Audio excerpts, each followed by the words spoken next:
शारदीय नवरात्रि के बाद 10वें दिन दशहरे का त्योहार देश भर में धूमधाम के साथ मनाया जाता है।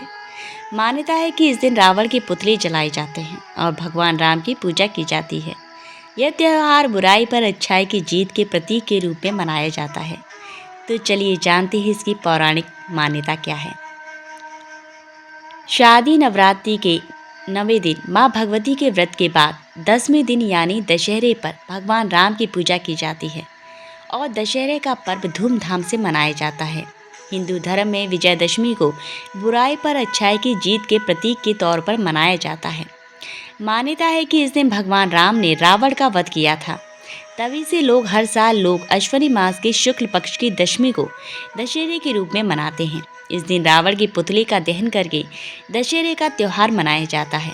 इस साल दशहरा 24 अक्टूबर मंगलवार को मनाया जाएगा और इस दिन देश भर में जगह जगह पर रावण के पुतले जलाए जाएंगे। आइए आपको बताते हैं इस त्योहार को मनाने के पीछे क्या पौराणिक मान्यताएं हैं। 14 वर्ष के वनवास के दौरान लंकापति रावण ने जब माता सीता का अपहरण किया तो भगवान राम ने हनुमान जी को माता सीता की खोज करने के लिए भेजा। हनुमान जी को माता सीता का पता लगाने में सफलता प्राप्त हुई और उन्होंने रावण को लाख समझाया कि माता सीता को सम्मान सहित प्रभु श्री राम के पास भेज दे। रावण ने हनुमान जी की एक न मानी और अपनी मौत को निमंत्रण दे डाला। मर्यादा पुरुषोत्तम श्री राम ने जिस दिन रावण का वध किया उस दिन शारदीय नवरात्रि की 10वीं तिथि थी। राम ने 9 दिन तक माँ दुर्गा की उपासना की और फिर 10वें दिन रावण पर विजय प्राप्त की। इसीलिए इस त्योहार को विजयदशमी के रूप में मनाया जाता है। रावण के बुरे कर्मों पर श्री राम जी की अच्छाइयाँ की जीत हुई, इसलिए इसे बुराई पर अच्छाई की जीत के त्योहार के रूप में मनाते हैं। इस दिन रावण के साथ उनके पुत्र मेघनाथ और उनके भाई कुंभकर्ण के पुतले भी फूंके जाते हैं।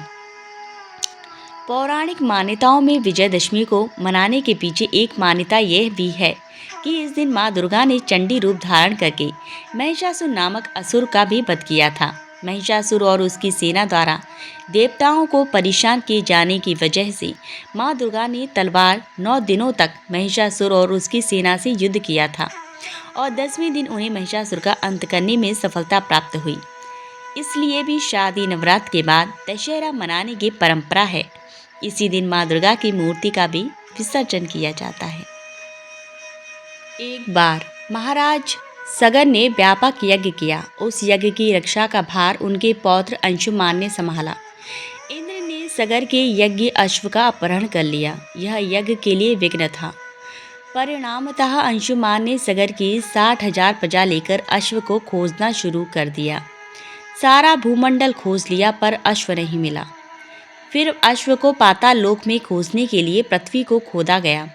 खुदाई पर उन्होंने देखा कि साक्षात भगवान महर्षि कपिल के रूप में तपस्या कर रहे हैं। उन्हीं के पास महाराज सगर का अश्व घास चर रहा है। प्रजा उन्हें देखकर चोर चोर चिल्लाने लगी। महर्षि कपिल की समाधि टूट गई। जो ही महर्षि ने अपने आग्नेय नेत्र खोले त्यों ही सारी प्रजा भस्म हो गई। इन मृत लोगों के उद्धार के लिए ही महाराज दिलीप के पुत्र भागीरथ ने कठोर तप किया था। भगीरथ के तप से प्रसन्न होकर ब्रह्मा ने उनसे वर मांगने को कहा तो भगीरथ ने गंगा की मांग की। इस पर ब्रह्मा ने कहा, राजन, तुम गंगा का पृथ्वी पर अवतरण तो चाहते हो, परंतु क्या तुमने पृथ्वी से पूछा है कि वह गंगा के भार तथा वेग को संभाल पाएगी? मेरा विचार है कि गंगा के वेग को संभालने की शक्ति केवल भगवान शंकर में है। इसीलिए उचित यह होगा कि गंगा का भार एवं वेग संभालने के लिए भगवान शिव का अनुग्रह प्राप्त कर लिया जाए। महाराज भगीरथ ने वैसे ही किया। उनकी कठोर तपस्या से प्रसन्न होकर ब्रह्मा जी ने गंगा की धारा को अपने कमंडलू से छोड़ा। तब भगवान शिव ने गंगा की धारा को अपनी जटाओं में समेटकर जटाएं बांध ली। इसका परिणाम ये हुआ कि गंगा को जटाओं से बाहर निकलने का पथ नहीं मिल सका। अब महाराज भगीरथ को और भी अधिक चिंता हुई।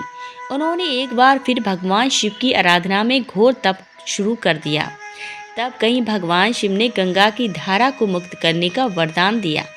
इस प्रकार शिवजी की जटाओं से छूटकर गंगा जी हिमालय की घाटियों में कल कल निनाद करके मैदान की ओर मुड़ी। इस प्रकार भागीरथ पृथ्वी पर गंगा का वरण करके बड़े भाग्यशाली हुए।